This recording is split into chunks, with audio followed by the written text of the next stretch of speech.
Because the marketplace doesn't give a shit. I mean, anyone who's ever traveled in developing countries, like the marketplace is alive and well. It's like where people go to exchange goods and, not services as many as it's just goods, but it's a dangerous place. It's a shady place. It's a gritty place. It's a grimy place. It's a place where theft happens. Like anything can happen in the marketplace.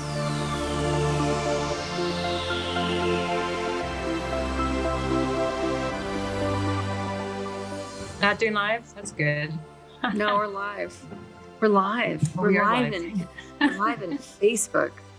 Hello, everyone. It's Kate Stellman with Wellness Pro Academy. I'm here with Leah Murphy, who's a healer in Sitka, Alaska. And she has a coaching gym right now. She's a somatic experiencing practitioner and herbalist. Darn, you can't see her herbal room behind her, which is my favorite place. She's a mom with 2 kids. She loves how people learn the language of their nervous system so they can come back into rhythm with themselves. So needed right now. Inspired every day by the wilderness around her. And she's coming for coaching, stepping into full ownership. She feels like she's getting in her own way, fear of success, some fear around accepting responsibility and the role of healer. And you love somatic experiencing. Okay, great. So you feel like you're at a plateau stage in your evolution. You know the steps to get to the next level, but have major resistance coming up in the form of low motivation and probably fear too. Sometimes feels like too much holding space for others and their healing journey, but all signs and path point to this as my dharma. I can't not do it. Mm-hmm. I love working with people at the level of their nervous system. What a way to communicate. And my personal world, I've been renegotiating my birth process, lots of rewiring taking place, definitely related to where I am now regarding the aforementioned resistance. Okay, great job filling out your form. Yes, thank you. It's good too, right? Because you probably wrote it a little while ago and just to revisit, and it feels relevant now. Oh yeah. Like I noticed like emotion coming up, and I'm noticing too, when like I have these like little mini surges, I'm like, oh, that's truth. Like I'm learning like the signs, like that's what's true to me. It's like little mini emotion surge. So yeah, it's still valid. Okay.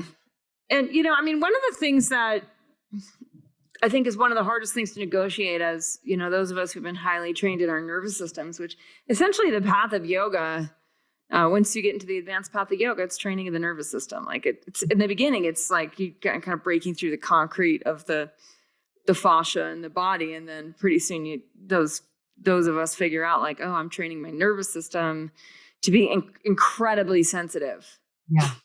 Yeah. Right. And adaptable and resilient. And that can really work against you as an entrepreneur. Because the marketplace doesn't give a shit. I mean, anyone who's ever traveled in developing countries, like the marketplace is alive and well. It's like where people go to exchange goods and, not services as many as it's just goods, but it's a dangerous place. It's a shady place. It's a gritty place. It's a grimy place. It's a place where theft happens. Like anything can happen in the marketplace because the black market is mixed with the above ground market, and it's a shady, shady place. And there's a ring of truth to that. It's why there's a caste system in India, and the healers were of the priestly caste. The merchants were not. The merchants dealt with the marketplace. So you have the priestly caste, then you have the warriors, right? And the warriors, they fed meat. No one else could eat meat, but they wanted the warriors to taste blood, right? And then you have the merchants who are in charge of like making sure everyone's got food and boots and shrapnel and their, mala beads. It's like stuff has to get traded. You got to get the sandalwood from the sandalwood tree into the priest's hands, and you need a marketplace for that. So the problem now is that healers were traditionally taken care of by culture and had a role of shaman. They had the role of the priestly caste, regardless of the culture. Right. And so the kings, the queens, like those that were in power, and those that were in power were running the merchants and the warriors, right? Because you had to make sure everybody had enough food to eat, and you had to have rules for your land and how you had to collect taxes and all that. So that's all merchant. And then the warriors had to enforce the rules and protect the boundaries. And now you've got all these healers running around who are like, fuck, I've got to be a merchant and a shaman. Like I have to be a priest and a merchant. So I have to have two castes. And maybe even a warrior too, in a way. And maybe even a warrior too. That's what Charya Shunya said to me. She said, you're a warrior merchant, you know, and a healer. So it's like, yeah, right. Because there's all that. And I think that is probably true of the archetype at this point. And so then we resist it. And then we wish it wouldn't be that way. And that, to me, it's like, you can't fight with reality. Like you're going to trash your nervous system if you fight with reality. So then you've got to ask yourself, and I'll stop lecturing in a moment. But then you have to ask yourself, is like, where are my somatic practices helpful for me to show up in my mercantile responsibilities? And the mercantile responsibilities right now for anyone working with me in Wellness Pro Academy Club is it's like, you need leads and you need to sell. Yeah. So you need to market. People need to know you're at the marketplace. They need to be able to exchange goods with you. Like, you know, they need to be able to get access to healing, long-term healing goes through you. And you need to be able to have an effective way of collecting money in order to exchange that service. And so the somatic has to be often go more towards warrior, like put on your armor, right? So that you can be soft and sensitive within, but you're also not going to get flattened. And the last thing I'll say about this is the training that makes you a good healer, good self-healer and a good healer for the people that you're working with is not often very useful for how you approach your day if it's a day for going to market, which means doing anything with leads and sales, anything with marketing and sales. Because if you navigate that based on how you feel, you'll go broke. I won't get anything done. Yeah.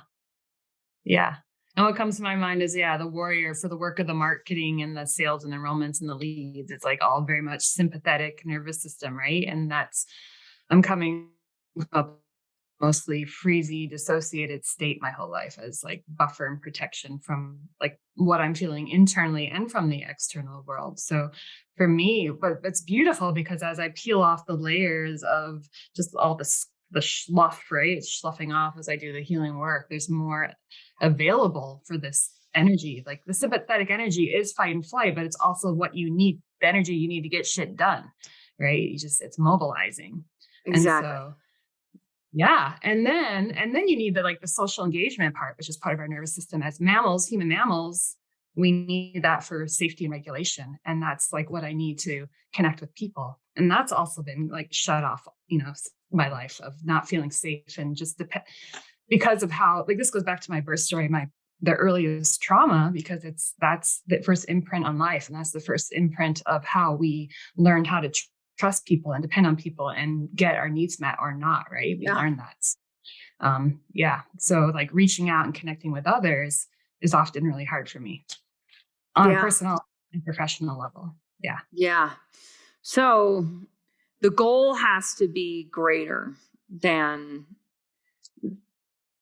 the, it's kind of like the goal has to be greater than the momentary circumstance. Yeah. Like I have to really want it, You got to really want it. You got to really remind yourself of why you want it. And then you got to get into the spirit of that. And when you get into the spirit of the goal, that'll strengthen the somatic body. So then you'll be like, oh, actually, I am psyched to reach out. Oh, I am psyched to overcome this pattern. I don't want to live a pattern. I don't want to live some dysfunctional pattern based on my birth story 50 years ago, 40 years ago. For some people listening, 70 years ago, Yeah, very much so. Yeah. And then it's kind of cool though, because this pattern though, like it's cool, like it's coming to the surface, even though it's giving me a challenge because it is like the Yeah. oldest, deepest wound, and I'm like, oh, I'm there finally. And so I love that this work that I'm doing with you and WPA is pushing me to that edge of just to like get past it too. Yeah. I agree. I mean, I think those who are in here with us in Wellness Pro Academy and when you really see the dharma or the calling or the duty of leadership, like you leading people to strengthen their nervous systems, like you leading people to access their somatic intelligence and to heal and to reconnect with wilderness and plant medicine and the wildness within them. And you really follow that calling. And it's like you get into the spirit of that and you see that all the challenges in the marketplace are it's just the hero's journey right now. It's just the heroine's journey right now. It's just the circumstances of the journey right now. And it's no different than Persephone going to hell and hanging out with Hades, and then learning to fall in love with him. She falls in love with him. And she comes back and her mom, right, Demeter's like, what the fuck? You want to go back to him? Like, I just got you out. Yeah. Right? Because she misses her. She misses her daughter. And her daughter's actually, no, I'm like totally chill in hell. I'm totally chill going to hell. It's just more territory for her to be queen over. I love that. I love that. And the same thing goes back to Inanna and Ereshkigal, which is where the Demeter story originates, right? It's like she's got to make good with hell. We've all got to make good with hell. And that's the deepest somatic experience. So you're absolutely right. You're seeing business, your entrepreneurship as your healing path. And the more you do that, I mean, honestly, it's like then in the marketplace, the question is like, how much money do you want to make? Yeah. Yeah. I love that. The wave of truth came when you said that. It's like, oh yeah. That is that. And I love how, I love you say, would you say that there's more territory for Persephone to be queen over? And that just speaks to like, ownership, right? Ownership of the shadows, ownership of like being vulnerable and exposed and like doing the hard things and like all the shit that's coming to the surface, right? Yeah. Yeah. That's right. Yeah. And then you're no longer a victim. Like you're no longer in the pattern. You've now superseded the pattern. Then you see the pattern everywhere. And that's what'll start to happen next is you're going to be like, oh, the pattern is coming to me and all these women. Yeah. It's already started. I'm like, fuck, there it is again. Very good. Hello. Welcome. Yeah. Maybe it's more welcome. Here we go. Reframe. Yeah. Come sit by the fire. Right. Yeah. I've got you. Yeah. And that reminds me of like a lot of the work I'm doing right now is the tending to my younger self, right? Like let me come sit with you by the fire and kind of Yeah. Good. Yeah. And that's what keeps you available and present. Because it's not about, I mean, I think the way I did it was masculine in the beginning. Like, and that worked. And that made me millions of dollars. Like, so there's that. And so it very much wasn't connected to, it was disconnected from like the birth trauma and the isolation and the abandonment. Right. That just happened immediately when I was born. It's not that my parents didn't love me. It's just that they abandoned me at the hospital. Right. Yeah. Immediately. So there's like, everyone's got that stuff. And so I just went right into the pattern. I used the pattern to the advantage and it worked for 20 years. Right. And so it's like, we can do it that way. But the problem with that way for you as a somatic healer is like, you know too much and it'll just lead you to burnout. I had enough ojas, but it eventually caught up with me. Right. Yeah. And then it's like, okay, well, what happens when you do the processing that you're doing?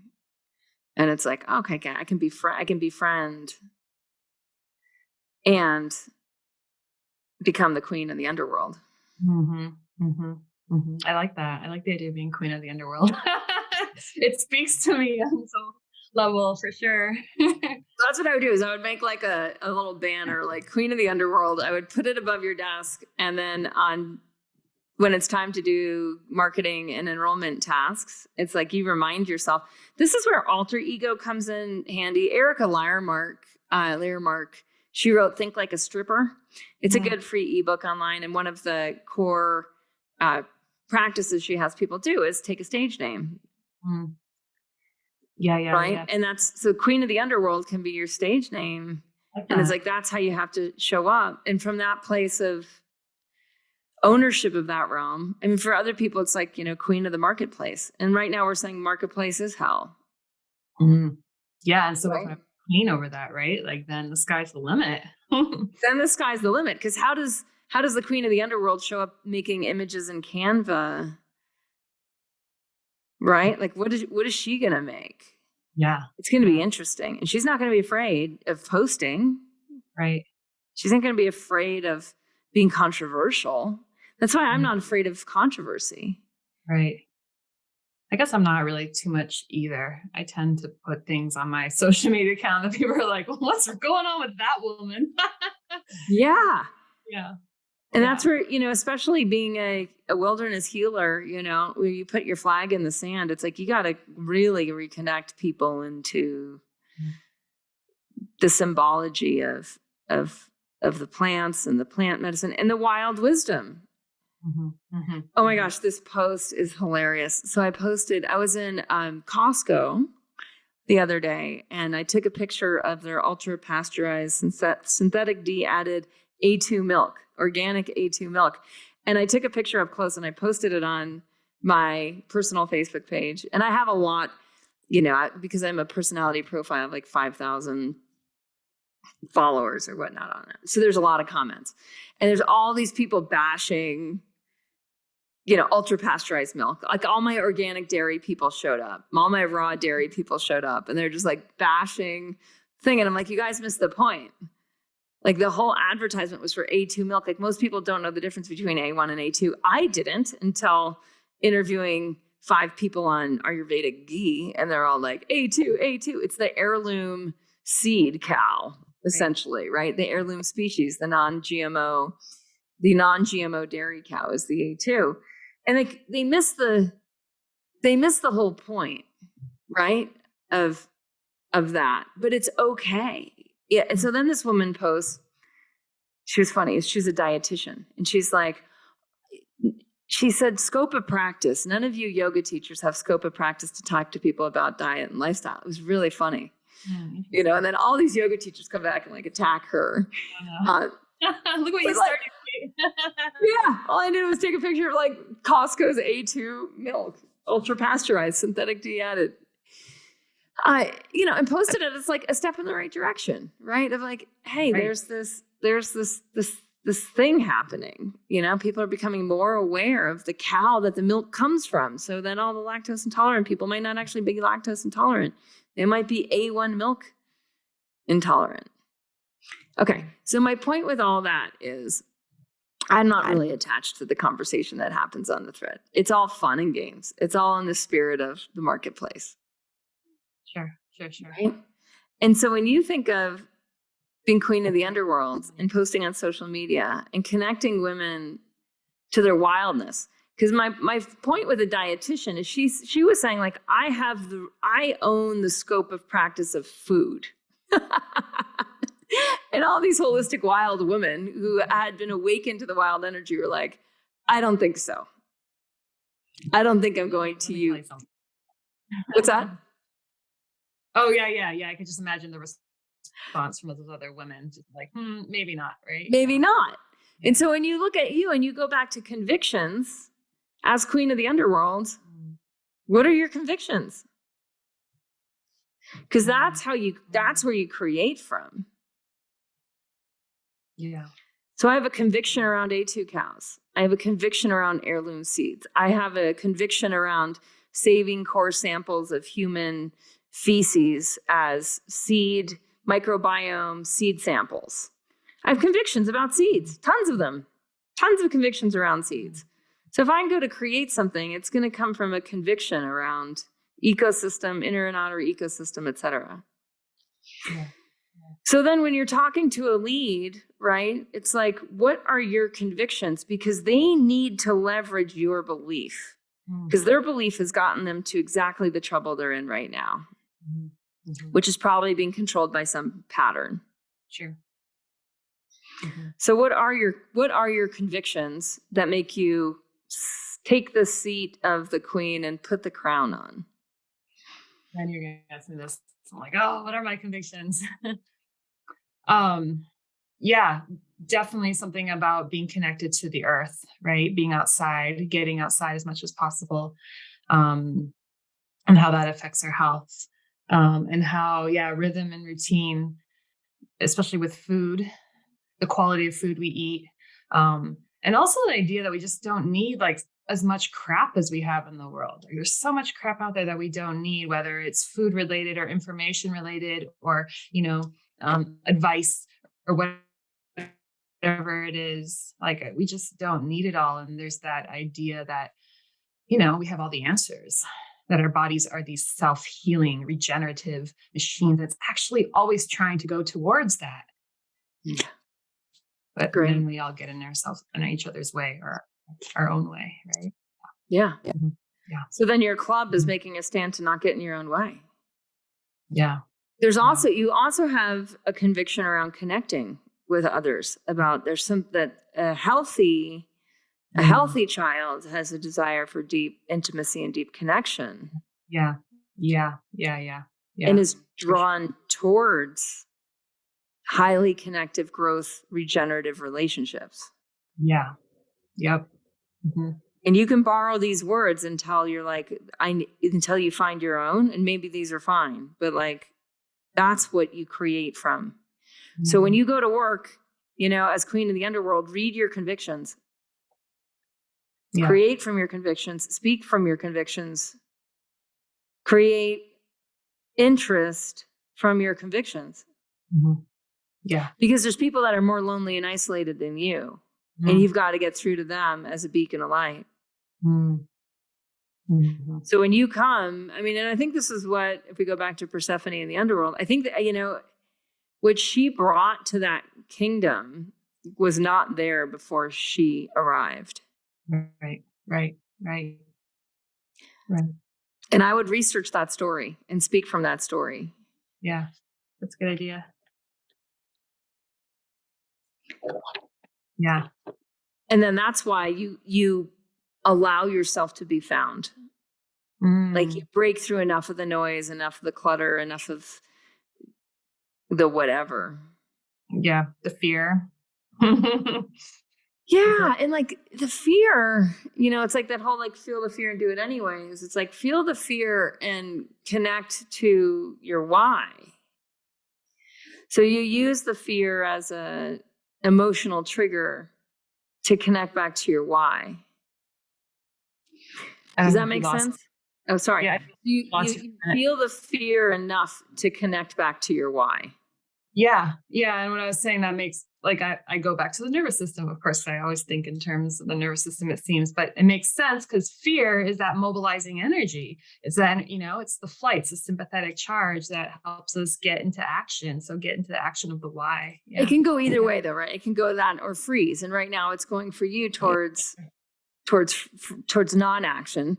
So instead you're like, oh, there's the fear. That means I'm on the right track. Yeah. That means this is important. Yeah. That means like it's a call. This is a call to action. Yeah.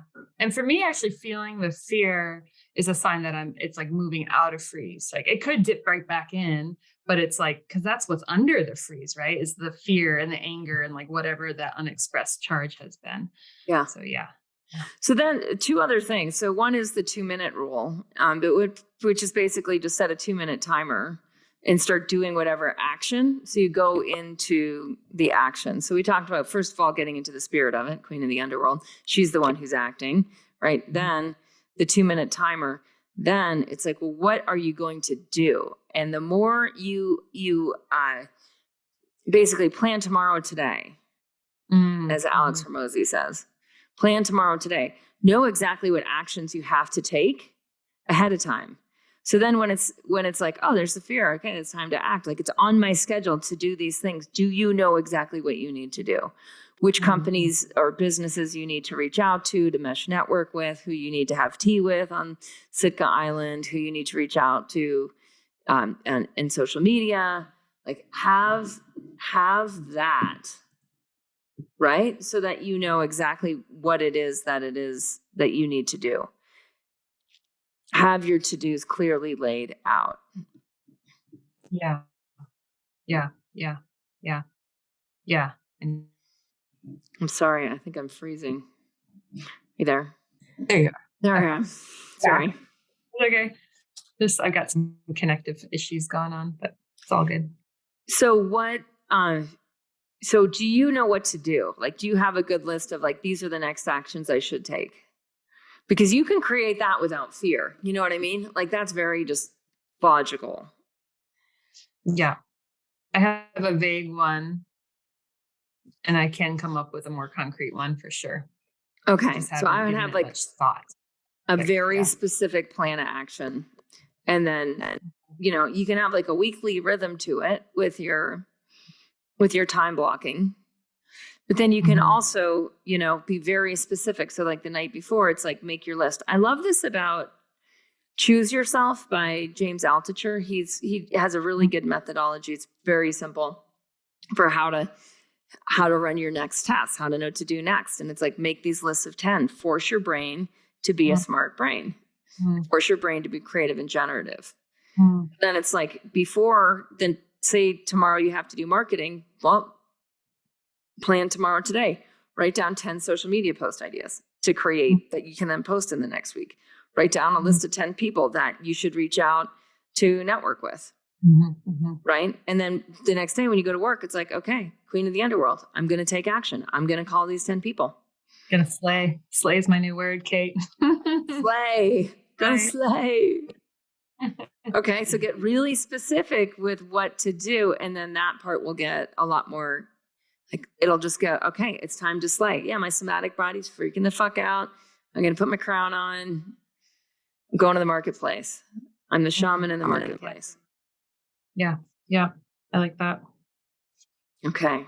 Good? You good? I'm good. Yeah. Thank you. It's fun chatting with you. Appreciate it. Yeah. I mean, to me, I just keep coming back to like, my conviction is that wellness pros thrive in their communities. They thrive financially, and they guide people to heal. And like, your people need you more than ever. They need you to find you. Yeah. Because if not, they're drinking synthetic A2 milk at Costco and thinking that's going to save their ass. Yeah. Yeah. Someone's got to show them the way. Someone's got to show them the way. You got to put the crown on. Only you can crown yourself. Only Persephone could decide that she liked going to the underworld. Yeah. Yep. She decided to go back of her own right, her own volition. Yep. Yeah. I like that. Okay. Awesome. See you on the inside. Okay, I'll see ya. Bye. Bye.